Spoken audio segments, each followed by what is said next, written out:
Hello, my name is Tyler King. Thank you so much for attending my discussion over the correlation between Christianity and young adults in America, specifically Gen Z and Millennials. Are Gen Z and Millennials a lost generation? Or is Christianity simply becoming a lost or abandoned faith through certain aspects? Let's dive in and take a look at the two. So let's start with Christianity. Christianity, as of today, is rooted in about 65% of American homes. Specifically, 65% of those American homes, the adults describe themselves as Christian. Now, with America being a primarily Christian country, this statistic has drastically dropped over the last decade alone. Over the past decade, with an influence of other cultures such as Islam and Buddhism and other religions, with the influx of migration and immigration into the country, has caused many of those religions to begin to spread. Now, America will always seem to be rooted in its Christian foundations because, simply enough, our Constitution is rooted in Christian foundations. But with the number of Americans simply declining in an alarming rate that has caused this number to go down is severe and is something that should be looked at drastically. Maybe not necessarily so much by our politicians, but specifically by the church alone, to understand why there's been a drastic drop, even with an influx of other religions playing an influence. The church alone needs to look at what's going on at the pulpit. Now, in other aspects, of those 65%, over half of those claim to stand for issues and topics that wouldn't necessarily be found in traditional Christian churches or homes. These topics include LGBTQ plus communities and agendas, as well as topics such as abortion and the pro-choice decision and narrative. Now, with looking at that, many would wonder, in the gospel alone, these things are frowned upon. These things, such as a LGBT lifestyle and abortion and being pro-choice, are frowned upon in traditional churches. This is not necessarily the case anymore. The first half of my study looks at woke Christianity and how it has influenced the homes and the lives of young adults within the Gen Z and millennial population. See, overall, Gen Z and millennials are looking for happiness without harsh honesty, specifically in their lifestyles. For those that are pro-choice, maybe have had abortions or supported someone that's had an abortion, or even a lifestyle in which they themselves are living an LGBT lifestyle. They may have grown up in a Christian home, been told that these lifestyles, these choices are wrong, but feel compelled to still be a part of the Christian culture, have now made their way into churches where at the pulpit alone, through woke Christianity, is supporting these lifestyles. This is essentially worldly culture beginning to blend itself within woke Christian culture, not necessarily traditional Christian culture, which still speaks against these aspects and lifestyles. Now, with looking at woke Christianity being spoken at the pulpit, again, a seek of happiness without the harsh honesty or consequence against certain lifestyles. Young adult Americans who still describe themselves as Christian are looking for these pews to sit in, these churches to become members of, because they still want to be fulfilled with a specific type of happiness. They essentially want a cheerleader from the pulpit that will give them the satisfaction and the happiness that they are looking for on Sunday morning, but not have to deal with the consequences that come from living those lifestyles and being told that some of the decisions that are being made in your life are not necessarily the right ones. An interesting aspect that I found when it came to woke Christianity is that although many young Americans in the Gen Z and millennial population are filling the pews, it is many older Americans that are standing at the pulpit. I believe that this is a specific cry out because of the lack of participation in the Christian community for some of these churches, that they are beginning to look for means to stay afloat and to grow the population within their own church by any means necessary, even if it means going against traditional aspects of traditional Christianity.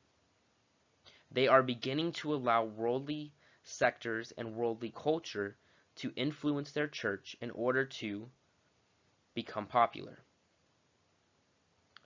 In many cases, a great example of this is most recently seen in the Methodist Church, where there have become openly LGBT pastors, as well as providing means in which they are marrying same-sex couples and promoting the LGBT community. This is something that you would have never have seen in a traditional church. In fact, it is something that shouldn't be in church at all. But because of the popularity of woke Christianity, it has made its way into the church, into the pews, onto the pulpit, onto the screen, and unfortunately has blackened out proper scripture in the gospel to support those lifestyles. Feeding the flesh while starving the spirit. Now, as we continue, there needs to be a specific look at the Gen Z and the millennial population who aren't religious. Why aren't they religious? Well, they already have a little g God. Technology. Technology has become the little g God for the Gen Z and the millennial that has no religious affiliation, has either stepped away from it altogether or has never even picked up a Bible. They don't need one because they have a little g God in their hand who provides them self-happiness, who provides them with instantaneous answers. And if they can't get the answer on the spot, well, then it's to them, there's no need to even continue to look it up because there's no explanation that can be given right away.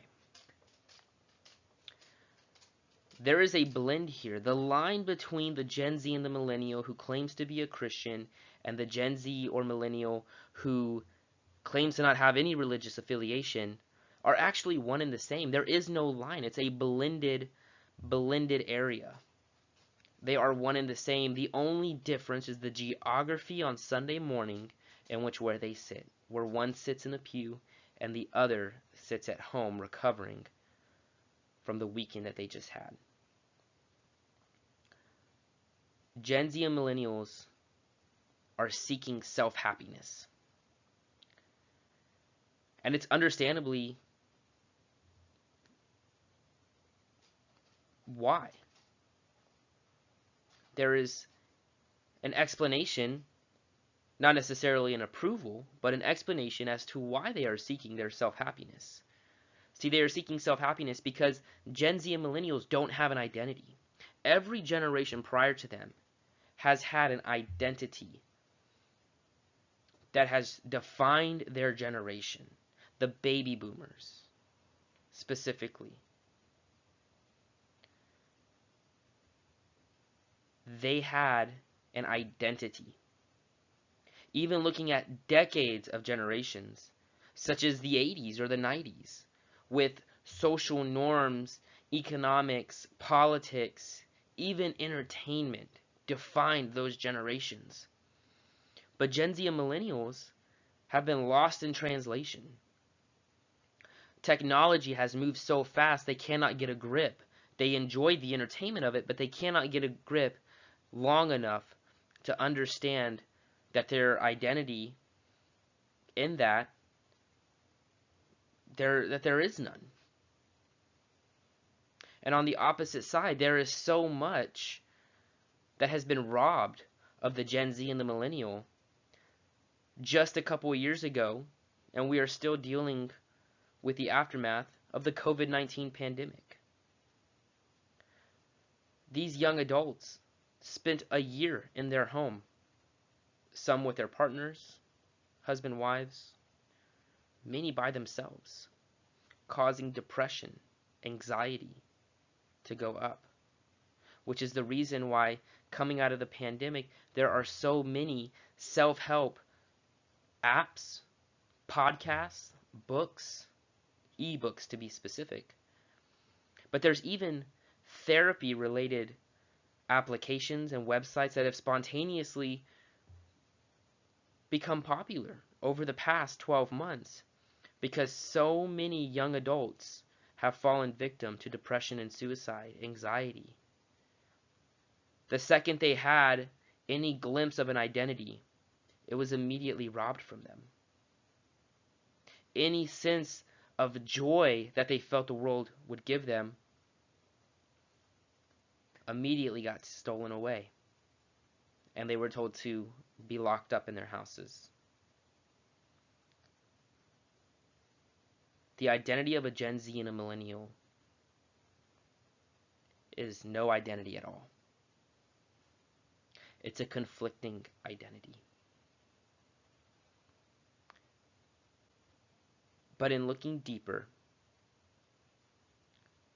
with the blended line between the religions and the non-religious, between the Christian, woke Christian, and the non-Christian young adult, there is a hope for them. There is still a chance for this generation to have an identity, and that identity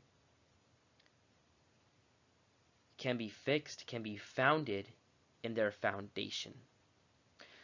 Their foundation of self-happiness is one that is built on sand, not on rock. The second anything comes, that foundation is gone and they are having to rebuild. That is why they continuously seek self-happiness, because if they can make themselves happy, they don't have to rely on the world or anybody else, but that can quickly be taken away from them as well. The only thing that cannot be taken away, that they cannot be robbed of, is by setting up a foundation on rock. The only individual that can give them that foundation of rock is Jesus.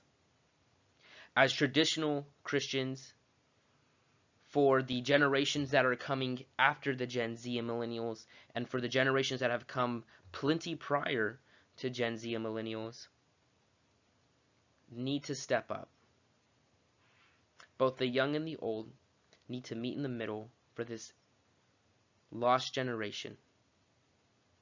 Christianity is not being abandoned, and I personally believe that Christianity is not lost. But the culture of this world is a vine with thorns that is trying to choke it out, to either conform to the world or be left by the wayside. Fortunately for the traditional Christian, who is strong in their foundation, knows that this world is temporary. and that Christianity does not have to conform to this world. Instead, at the end, Christianity is going to be eternal because Jesus Christ is eternal. And that is the foundation that needs to be set upon for the Gen Z and the millennial, for the young adult who continuously has to restart over and over again from square one when it comes to their joy and happiness because it keeps getting robbed from them. That Jesus can give them that happiness, even for the young adult who claims to be a Christian but is not set up in solid doctrine, can have that identity. Identity can still be given to this young generation. Specifically, Gen Z and millennials were looked at together because millennials were thrown into the mix of the technological advancements, while Gen Z benefited from it already being given in their hand the second that they were born.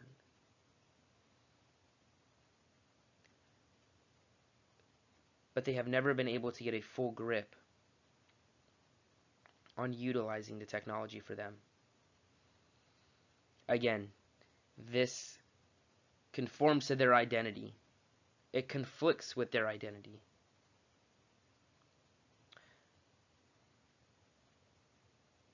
At the end of the day, being a millennial myself, I can understand why so many seek the self-happiness that they do. But again, it is all about trying to locate that identity for those specific individuals within the Gen Z and millennial population. And separating, no longer blending the worldly culture and the Christian culture, but rather reestablishing the boundary between Christianity and the world. Rebuilding the ethics and the morals of Christianity within the hearts and minds of the young adults of America. And allowing them to understand that there is a difference between Christianity and what the world has to offer. Thank you so much again for attending my discussion.